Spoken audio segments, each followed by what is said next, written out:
Typography text effect को बनाने के लिए सबसे पहले हम अपना कैनवा ओपन कर लेंगे। अगर आपके पास कैनवा प्रो सब्सक्रिप्शन नहीं है तो फिक्र की कोई बात नहीं है, आप कैनवा प्रो 1 मंथ के लिए फ्री भी यूज कर सकते हैं। कैनवा में एक न्यू प्रोजेक्ट ओपन कर लेंगे। मैं यहाँ से यूट्यूब थंबनेल सिलेक्ट कर रहा हूँ। अब हम लेफ्ट साइड से एलिमेंट्स पर क्लिक करके शेप्स को सिलेक्ट करेंगे और यहाँ से एक स्क्वायर शेप में अपने वर्क स्पेस में ऐड कर लूंगा। इसके साइज को हम यहाँ तक इंक्रीज कर लेंगे और इसको मैं ब्लैक कलर दे दूंगा। अब हम टेक्स्ट पर क्लिक करके एक टेक्स्ट बॉक्स ऐड कर लेंगे और यहाँ मैं लव टाइप कर लूंगा। इसके साइज को हम यहाँ तक इंक्रीज कर लेंगे। एडवांस सेटिंग्स पर क्लिक करके मैं इसकी लेटर स्पेसिंग को थोड़ा सा इंक्रीज कर लूंगा। फॉन्ट पर क्लिक करके हम इसका फॉन्ट चेंज कर लेंगे और इसको मिडिल में प्लेस कर लेना है। अब हम इफेक्ट्स पर क्लिक करके इसको आउटलाइन वाला इफेक्ट दे देंगे। कलर पर क्लिक करके हम इसका कलर चेंज कर लेंगे और मैं इसको व्हाइट कलर दे दूंगा। अब हम ऊपर से शेयर पर क्लिक करेंगे और डाउनलोड पर क्लिक करके इसको डाउनलोड कर लेंगे। जब ये फाइल डाउनलोड हो जाए तो अब मैं यहाँ पर एक न्यू पेज ऐड कर लूंगा। अब हम एलिमेंट्स पर क्लिक करके सर्च में फ्लोरल लिखकर सर्च करेंगे। यहाँ से फोटो को सिलेक्ट कर लेना है और मैं ये वाली पिक्चर यहाँ ऐड कर लूंगा। फिर जो फाइल हमने डाउनलोड की थी मैं उसको यहाँ पर ड्रैग कर लूंगा।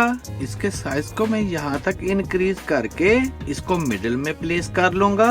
फिर पीजी रिमूवर पर क्लिक करके हम इसकी बैकग्राउंड को रिमूव कर लेंगे। अब मैं यहाँ पर एक स्क्वायर शेप ऐड करके इसको ब्लैक कलर दे दूंगा और इसके साइज को इंक्रीज करके इसको उठाकर यहाँ ऊपर सेट कर दूंगा। फिर इसकी एक डुप्लीकेट बनाकर इसको मैं नीचे यहाँ सेट कर दूंगा। फिर इसकी डुप्लीकेट बनाकर हम इन दोनों साइडों पर भी सेट कर देंगे। अब हम दोबारा फिर शेयर पर क्लिक करेंगे और यहाँ से पेज 2 को सिलेक्ट कर लेना है। फिर डाउनलोड पर क्लिक करके इसको हम डाउनलोड कर लेंगे और जब ये फाइल डाउनलोड हो जाए तो अब हम यहाँ से पेज 1 को सिलेक्ट करेंगे और यहाँ पेज 1 से इस लव टेक्स्ट को सिलेक्ट करके इसको हम कॉपी कर लेंगे। फिर पेज 2 को सिलेक्ट करके यहाँ उस टेक्स्ट को पेस्ट कर देंगे। अब ऊपर से इफेक्ट्स पर क्लिक करके हम इसके इफेक्ट को रिमूव कर देंगे। फिर जो फाइल हमने डाउनलोड की थी मैं उसको यहाँ पर ड्रैग कर लूंगा। इसको मैं यहाँ रख कर इसके साइज को इंक्रीज करके इस पेज में फिट कर लूंगा और इस पेज को मैं मिडिल तक क्रॉप कर लूंगा। अब हम एलिमेंट सर्च में शैडो लिखकर सर्च करेंगे।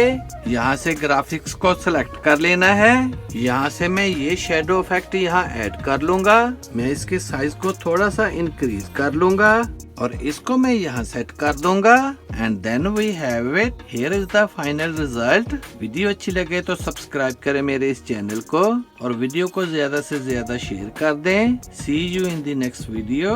Good bye.